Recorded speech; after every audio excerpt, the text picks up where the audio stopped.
रात्रीचं कणिक जर उरलं असेल तर हे रेसिपी फक्त तुमचं 10 ते 15 मिनटात बनवून तयार होईल.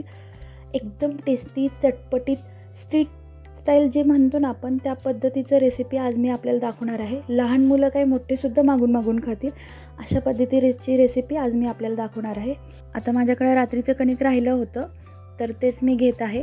जर तुमच्याकडे नसेल तर तुम्ही चपातीला पीठ जसं भिजवता त्याप्रमाणे पीठ भिजवून ते कणिक घ्यायचं आहे.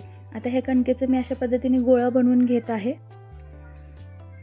सगळे गोळे बनवून तयार आहेत. आता हे चकलीचं जे साचा असतं ना आपण ते घेतलेलं आहे आणि जाड सेवचं जे ताटली असते ना ते घ्यायचं आहे आपल्याला. अशा पद्धतीचं साचा आपल्याला हे बनवायला वापरायचं आहे. आता आपल्याला हे नूडल्स बनवायचं आहे तर त्यासाठी आधी आपल्याला एका पातेल्यात पाणी उकळायला ठेवायचे. पाणी मस्त उकळू द्यायचं आहे. आता त्यामध्ये थोडंसं चवीपुरतं मीठ आणि 1 चमचा तेल किंवा तूप घालायचं आहे आणि हे पाणी मस्त उकळून घ्यायचं आहे. तोपर्यंत आपण हे चकलीच्या साच्याला थोडंसं तेल लावून ग्रीस करून घेऊयात, जेणेकरून आपलं कणिक आहे ना जे चिटकणार नाही. एकदम हेल्दी नाश्ता आपलं हे तयार होतं.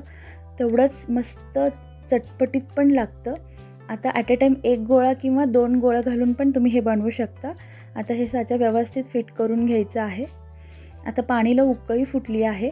थोडंसं डिस्टन्सवर आपण अशा पद्धतीने नूडल्स घालून घ्यायचे आहेत.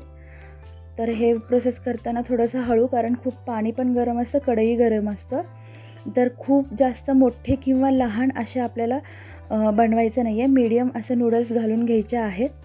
इथं बघू शकता एक 7 ते 8 मिनटं आपले नूडल्स हे उकळून घ्यायचे आहेत. 7 ते 8 मिनटानंतर बघू शकता मस्त सुटसुटीत नूडल्स झालेले आहेत आणि कलरही बदललं आहे त्याचं. आता हे आपण एका जाळीमध्ये काढून घेऊयात. हे जे गरम गरम नूडल्स आहेत ते आपल्याला मस्त थंड पाण्यामध्ये धुवून काढायचं आहे, म्हणजे नूडल्स आपले सुटसुटीत होतील. आता ते माझं व्हिडिओ बनवायचं राहून गेलं. आता आपल्याला एक कढई ठेवायची गरम करायला. त्यामध्ये 3 ते 4 चमचे तेल घालायचं आहे आणि बारीक चिरलेलं आलं आणि बारीक चिरलेलं लसूण घ्यायचं आहे. 5 ते 6 हिरव्या मिरच्या अशा पद्धतीने कट करून घातलेलं आहे. आता ह्याच्यामध्ये 2 लांब लांब चिरलेले कांदा घालायचा आहे. कांदाही 2 मिनटं परतून घ्यायचा आहे. तर ह्याच्यामध्ये गाजर घालत आहे. तुम्हाला हवं ते व्हेजिटेबल्स तुम्ही ह्याच्यामध्ये वापरू शकता. मटार घालत आहे. 2 ते 3 मिनटं परतून झालं की त्यामध्ये थोडंसं मीठ घालायचं आहे, म्हणजे थोडेसे वाफून निघतील आपल्या भाज्या, खूप कचकच लागणार नाही. आणि शेवटी मी ढोबळी मिरची घालत आहे. ढोबळी मिरची थोडीशी क्रंची लागली तर छान लागतं, म्हणून मी शेवटी घालत आहे. तुम्हाला आवडत नसेल तर तुम्ही सुरुवातीला घालू शकता आणि तुम्हाला हवं तर तुम्ही ह्याच्यामध्ये गोबी घालू शकता. तुम्हाला हवं ते भाज्या घालू शकता. आता ह्याच्यामध्ये मी 2 चमचे सोया सॉस घालत आहे, 2 चमचे रेड चिली सॉस घालत आहे आणि चटपटीत मस्त टेस्ट येण्यासाठी ह्याच्यामध्ये मी 2 चमचे टोमॅटो केचप घालत आहे. तुम्ही हवं तर शेजवान सॉससुद्धा घालू शकता. आता ह्याच्यामध्ये अजून थोडंसं फ्लेवर येण्यासाठी ऑर्गेनो घालत आहे. आता तुम्ही मॅगी मसाला पण ॲड करू शकता. बघा नूडल्स किती सुटसुटीत झालेत. आता हे नूडल्स ह्यामध्ये ॲड करून घेत आहे.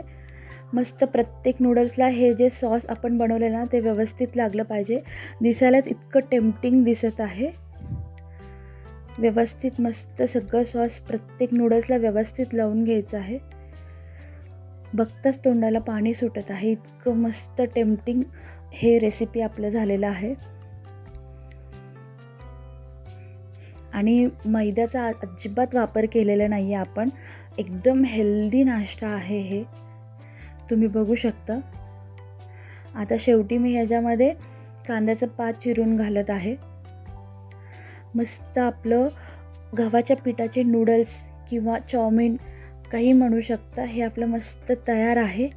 अप्रतिम चटपटीत टेस्ट लागतं हे. तुम्ही नक्की ट्राय करून बघा आणि मला कमेंट करून सांगायला विसरू नका. प्लीज तुमच्या सपोर्टची खूप गरज आहे. जास्तीत जास्त व्हिडिओला शेअर करा आणि लाईक करा. चॅनलला सबस्क्राईब केलं नसेल तर चॅनलला सबस्क्राईब करा. परत भेटूया अशाच नवीन रेसिपीसोबत. तोपर्यंत धन्यवाद.